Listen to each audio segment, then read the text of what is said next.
Alam nyo ba na si Ixia ang pinakamalakas na marksman ngayon sa current meta? Mas magiging malakas pa ito sa oras na makabuo ng item na Sky Piercer. Hindi magiging banta para dito ang mga melee heroes katulad ng mga assassin at fighters dahil may kakayahan ito na mang-hold gamit ang kanyang second skill at makakapagpatuloy ito sa pagkuha ng distansya kung saan siya mas makakalamang.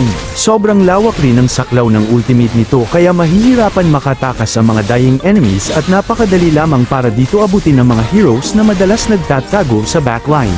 Hindi rin problema para dito mag-solo sa lane dahil sa passive nito na may taglay na HP recovery sa bawat tatlo na basic attack sa iyong target, kaya madalas ito nakakapag-snowball kahit sa early game.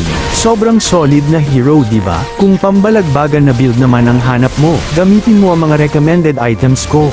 Para naman sa emblems, gamitin mo ang Assassin, Thrill, Bargain Hunter, at Warcry upang ma-unlock nito ang kanyang full potential. Karamihan sa mga viewers ko ay di pa naka-follow sa page ko. Sana ay may time ka para pindutin ang follow button para lagi kang updated sa mga tutorial videos na tiyak makaka-improve ng gameplay mo. At sa tingin ko'y hanggang dito na lang muna. Sana'y may natutunan ka, mag-focus parati sa game dahil lahat ay pwedeng manalo sa late game.